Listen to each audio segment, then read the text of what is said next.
Puji Tuhan. Shalom. Hari ini firman Tuhan untuk kita saya beri tema bekerja bagi kekekalan. Kita lihat Alkitab dari Yohanes pasalnya yang ke-6. Apa yang perlu kita lakukan, kita perbuat untuk bekerja bagi kekekalan kita. Ini firman Tuhan kita baca bersama. Ketika orang banyak menemukan Yesus di seberang laut itu, mereka berkata kepadanya, "Rabi, bila mana engkau tiba di sini?" Yesus menjawab mereka, "Aku berkata kepadamu, sesungguhnya kamu mencari aku bukan karena kamu telah melihat tanda-tanda, melainkan karena kamu telah makan roti itu dan kamu kenyang. Bekerjalah bukan untuk makanan yang akan dapat binasa, melainkan untuk makanan yang bertahan sampai kepada hidup yang kekal, yang akan diberikan anak manusia kepadamu. Sebab dialah yang disahkan oleh Bapa Allah dengan meterainya." Lalu kata mereka kepadanya, "Apakah yang harus kami perbuat supaya kami mengerjakan pekerjaan yang dikehendaki Allah?" Jawab Yesus kepada mereka, "Inilah pekerjaan yang dikehendaki Allah, yaitu hendaklah kamu percaya kepada Dia yang telah diutus Allah." Maka kata mereka kepadanya, "Tanda apakah yang kau perbuat supaya kami dapat melihatnya dan percaya kepadamu? Pekerjaan apakah yang engkau lakukan? Nenek moyang kami telah makan manna di padang gurun, seperti ada tertulis, mereka diberinya makan roti dari surga." Maka kata Yesus kepada mereka, "Aku berkata kepadamu, sesungguhnya bukan Musa yang memberikan kamu roti dari surga, melainkan Bapa-Ku yang memberikan kamu roti yang benar dari surga. Karena roti yang dari Allah ialah roti yang turun dari surga dan yang memberi hidup kepada dunia." Maka kata mereka kepadanya, "Tuhan, berikanlah kami roti itu senantiasa." Kata Yesus kepada mereka, "Akulah roti hidup. Barang siapa datang kepadaku, ia tidak akan lapar lagi. Dan barang siapa percaya kepadaku, ia tidak akan haus lagi." Yang percaya firman Tuhan bersama katakan amin. Ternyata dari sononya memang manusia itu lebih cenderung, lebih konsentrasi untuk memikirkan kebutuhan lahiriah, kebutuhan perut yang sejengkal ini. Karena Tuhan sudah berkata begitu kepada umat Israel yang datang mencari Dia. Dengan tegas Dia berkata, "Engkau datang mencari aku bukan karena engkau pengen diskusi, pengen bersekutu, pengen belajar tentang surga, tapi sebenarnya di dalam hatimu yang terdalam, engkau datang mencari aku karena engkau makan, engkau kenyang, dan itulah alasan utama engkau datang mencari aku. Hanya karena faktor berkat lahiriah." Dan ini menjadi penyakit gereja sampai hari ini. Mereka datang mencari Tuhan hanya supaya pengen diberkati, hanya supaya pengen sehat, hanya supaya pengen usahanya sukses, anak-anaknya berhasil maju. Hanya itu gambaran di pikirannya yang menjadi alasan utama untuk dia mencari Tuhan. Makanya ketika doanya nggak dijawab, dia mulai lemah, dia mulai galak, dia mulai mundur. Kenapa? Karena Tuhan hanya dibuat sebagai landasan untuk mendapatkan keberkatan dari Tuhan. Ini menjadi penyakit gereja sampai hari ini. Makanya gereja sering kosong. Kenapa? Karena pusat orang ke Tuhan itu hanya untuk diberkati. Kalau pusat orang mencari Tuhan untuk bersekutu, untuk berfellowship, fellowship dengan Tuhan, saya percaya semua gereja pasti penuh. Karena tujuannya mau berfellowship, mau bersekutu, mau berkomunikasi dengan Tuhan. Otomatis di rumah Tuhan lah tempatnya, dan akibatnya gereja menjadi penuh setiap minggu karena jemaat memiliki kerinduan dan kehausan untuk bersekutu dengan Tuhan.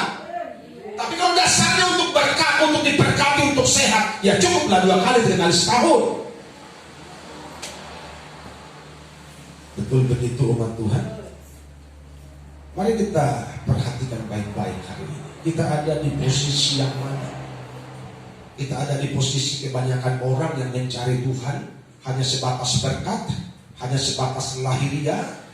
Dan saya beritahu kepada saudara, di poin-poin berikutnya, di ayat-ayat berikutnya, kepada orang banyak yang datang mencari Tuhan hanya karena berkat, Tuhan bilang, aku tidak mempercayakan diriku kepadamu. Kenapa? Karena engkau datang mencari aku hanya karena uang, hanya karena berkat, hanya karena kesehatan, bukan karena yang lain. Kepada mereka Tuhan tidak mempercayakan hidupnya.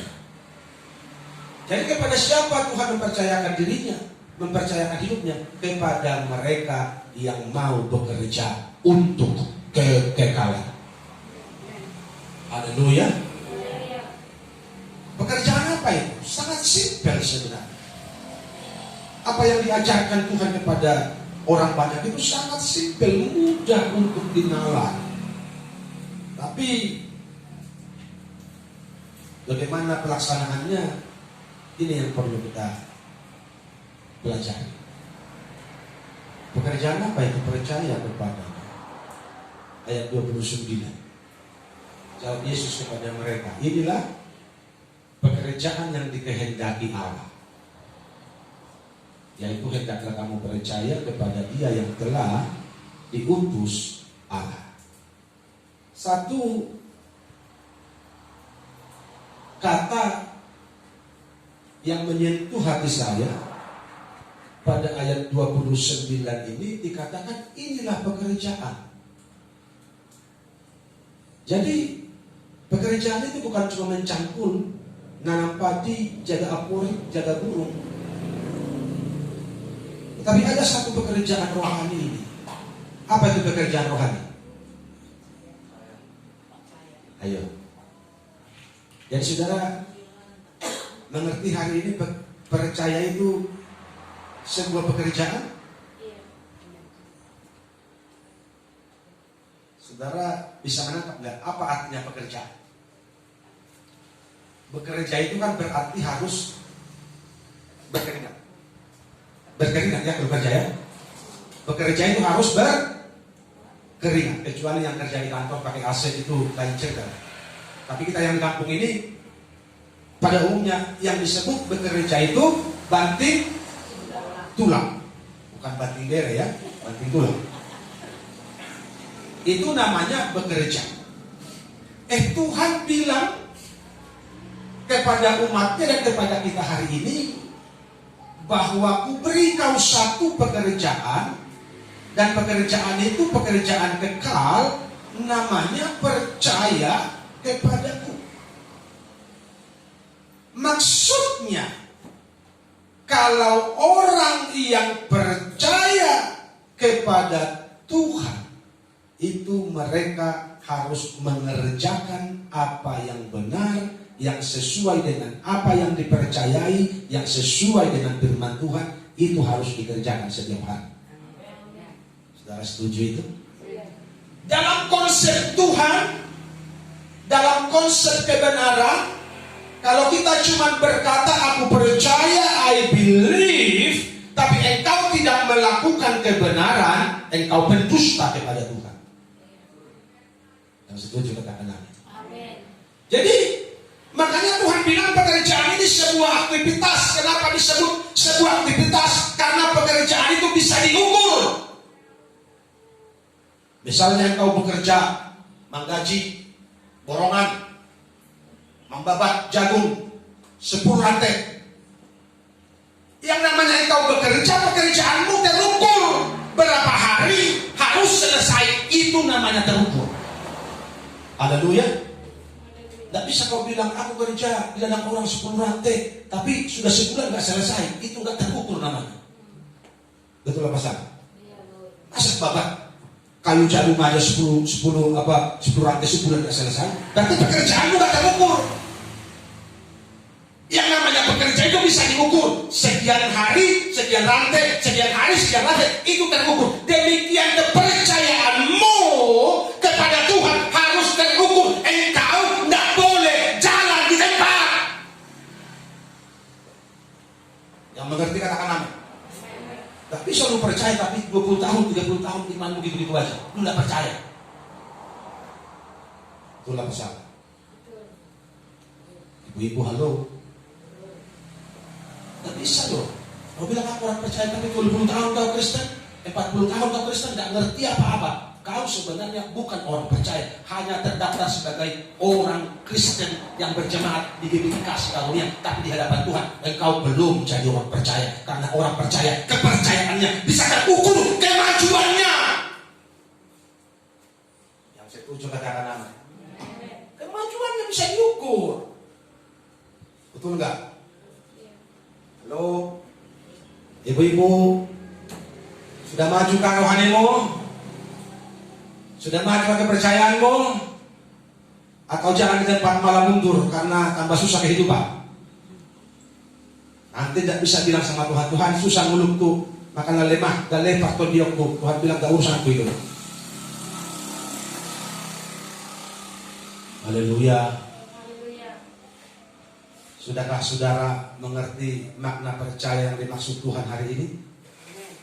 Jadi kepercayaanmu itu kepercayaan yang progresif, kepercayaan yang bertumbuh, bukan kepercayaan yang mandul, bukan kepercayaan yang stunting, bukan kepercayaan yang kerdil, tapi kepercayaan yang mengalami tingkat pertumbuhan untuk menuju kedewasaan seperti yang Tuhan mau.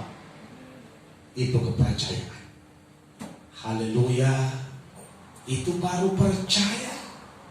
Kalau cuma kita bilang tiap minggu, au persea, tundi kata Jehovah, au persea, terus au persea, ada khawatir jalan terus, takut jalan terus, gundah gulana jalan terus, sebenarnya kau belum jadi orang yang percaya.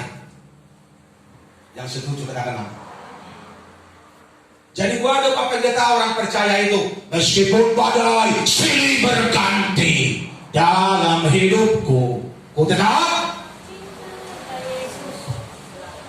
Dan orang yang cinta Yesus nampak dari wajahnya yang berseri-seri, yang merengut-merengut. Enggak ada yang amin. Haleluya.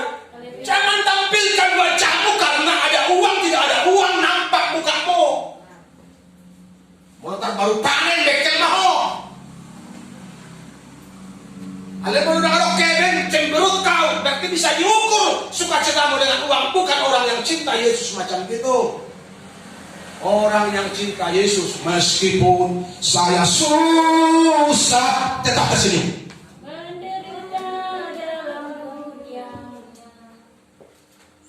Orang cinta Yesus banyak masalah, segunung masalah tetap tersenyum.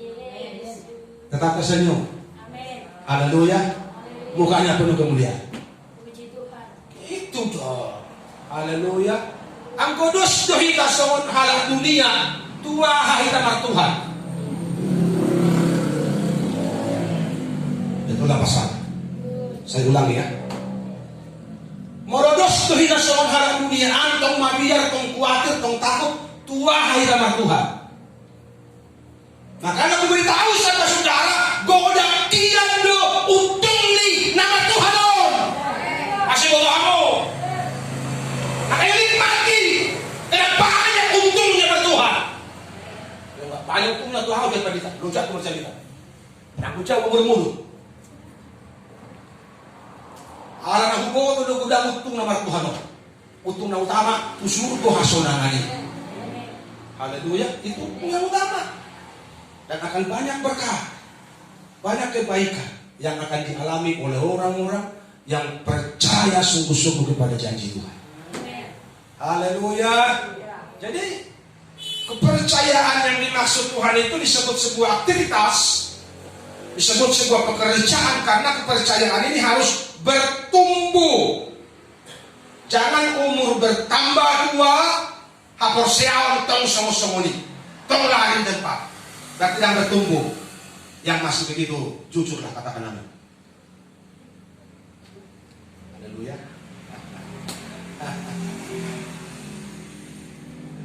Tambah umur kan, tambah waktu jalan terus. Kepercayaan kita kayak mana? Coba nanti di rumah cek dulu rohani. Kayak mana ya? Masih tidak tahu nama Tuhan. Maju dulu yang rohani. Kom cek dulu ya. Haleluya.